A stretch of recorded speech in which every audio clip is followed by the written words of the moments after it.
Hi, and welcome to Assessments Mini Wow. Today, we are going to go through our agenda of mission and vision, our values.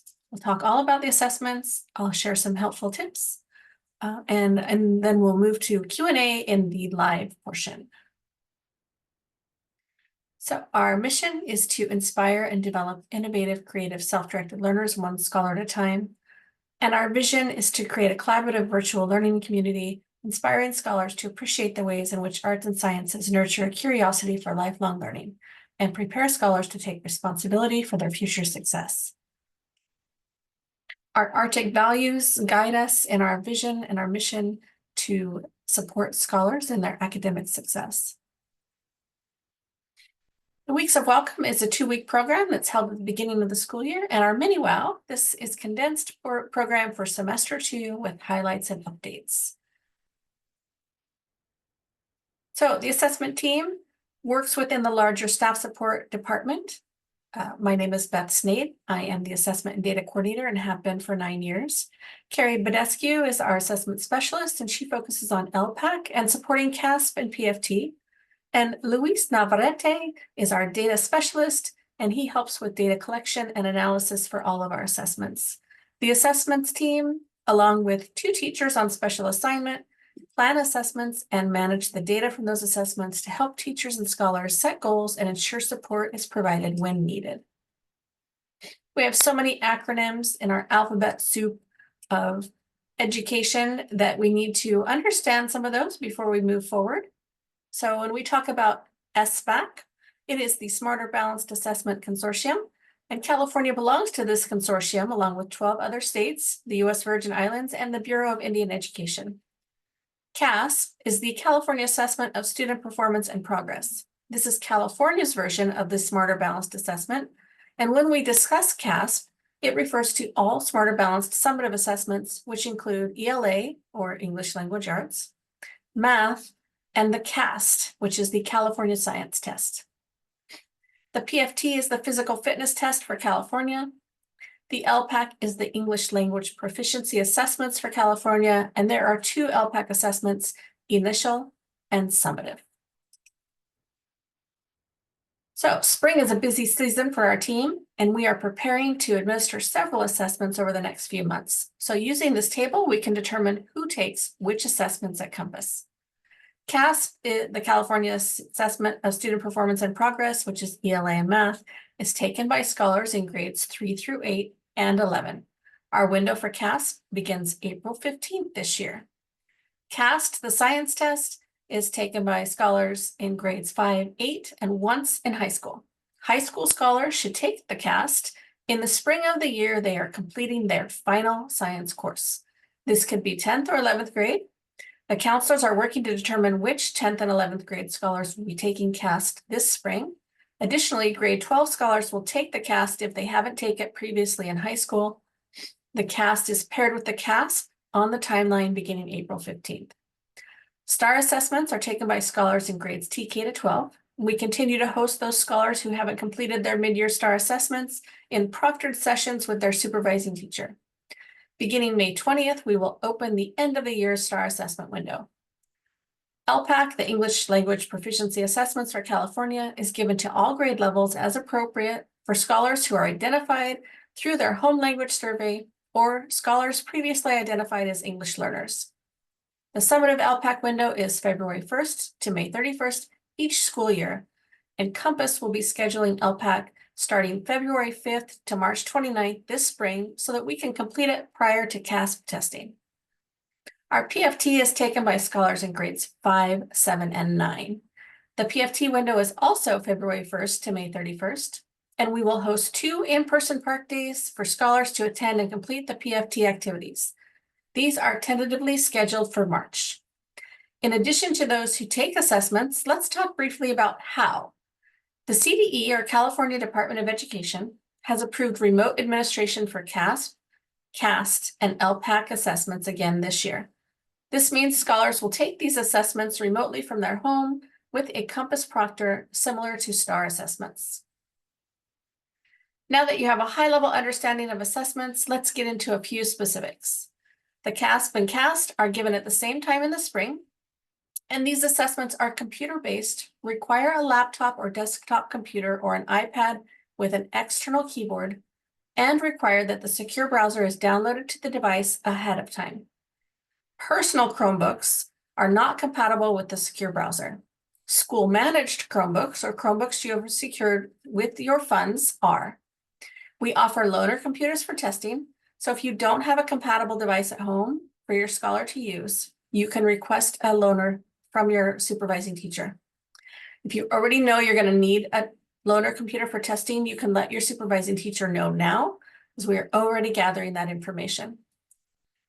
The CASP for ELA and math both consist of two sections, a computer adaptive test, the CAT, and a performance task, or PT, based on the Common Core state standards. The CAT includes a range of item types, such as selected response, constructed response, table, fill-in, graphing, etc. The PTs are extended activities that measure a scholar's ability to integrate knowledge and skills across multiple standards, which is a key component of college and career readiness. The estimated times for the ELA assessment is 2.5 to 3 hours, and for math, the estimated time is 2 to 2.5 hours. The CAST, the science test, includes standalone or discrete items and performance tasks all together in one test. The CAST is aligned with the California Next Generation Science Standards, and that estimated time is 1 to 2 hours. We use our Compass teaching staff as assessment proctors. This school year, our assessment window begins April 15th, 2024.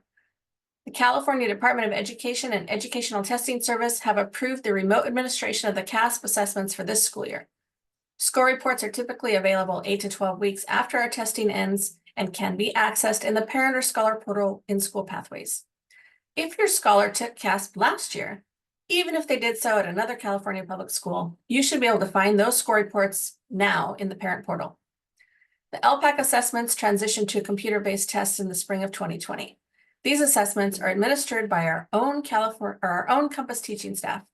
The LPAC is aligned with the 2012 California English Language Development Standards, and scholars are assessed in each of the 4 domains: listening, speaking, reading, and writing. The summative LPAC is given to scholars who have been classified as English learners based on their initial LPAC results.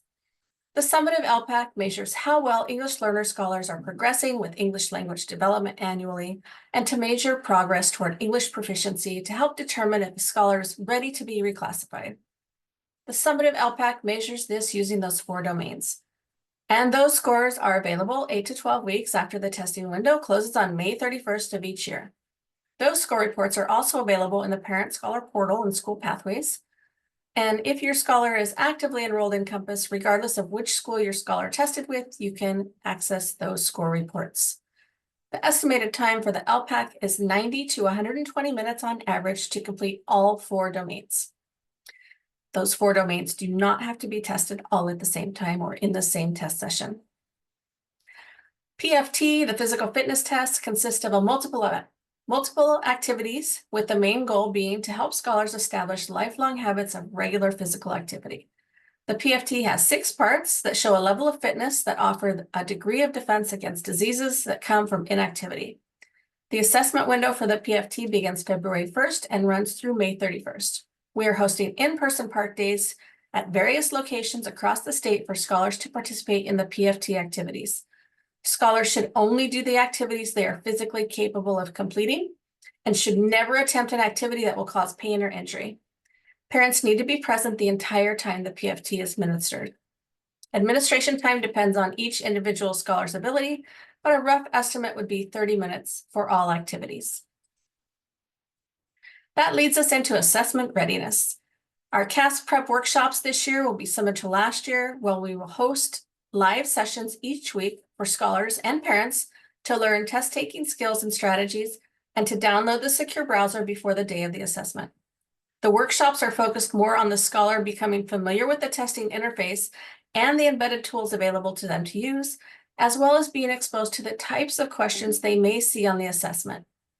We will work on strategies to determine what the question is asking them to do and how to determine meaning from context. We will also be sharing strategies such as how to combat test anxiety, along with specific practices and techniques. Additionally, teachers have already been incorporating math and ELA test questions in their daily live sessions to ensure scholars understand the types of questions that are presented on the assessments and gain knowledge of the academic language used in the assessments. We know that building that foundational knowledge will help our scholars be successful in coursework, assessments, and their future. Additionally, the live CAS prep sessions will include practice and training tests, which allow scholars to view the test interface and become familiar with it. This is another opportunity for scholars to show what they know without studying. This year, our live sessions will be on Fridays at noon, beginning March 8th. We will host 4 sessions in March and 1 final session after spring break in April before we begin testing. To RSVP to the CAS prep workshops, please look for the post on Parent Square or information in the MMU on Mondays. We're also planning a CAS Parent Night. This is an opportunity for parents to attend a presentation about state assessments and ask questions about the administration process. Watch the MMU for more information, including the date of this presentation. You can access and use practice and training tests at home. They are available at the CASP and LPAC websites. These practice tests allow scholars to become familiar with the testing interface and expose scholars to the types of questions they should expect during the assessment. Parents can work with their scholars using the practice and training tests. There are no score reports for these practice and training tests. The purpose of the practice test is to expose the scholars to the types of questions they may encounter and to practice using the embedded accommodations and support using the testing interface. Scholars will log in as a guest, select their grade level, and choose between a practice test, a performance task, or a training test. The practice test includes examples of all the types of questions that may appear in the actual assessment at each grade or grade span and mirrors a full-length operational test. A performance task is a multi-question task requiring scholars to link skills and knowledge across the standards. The training test is shorter compared to the practice test and includes some sample questions for each domain. Scholars can practice using the various universal and accessibility tools that are available within the testing system. Additional resources for parents and scholars can be found at each Starting Smarter website. So please join us on Friday, February 9th from 2 to 3 p.m. via Zoom for a live Q&A about our Mini-WOW presentations. Presenters of the Mini-WOW recordings will be available to answer questions for those who attend the live Q&A session. Please refer to the Monday morning update and Parent Square calendar for information on how to join this session. Thank you so much for watching this. If you can't attend the Q&A on February 9th, please feel free to send me an email if you have an assessment question.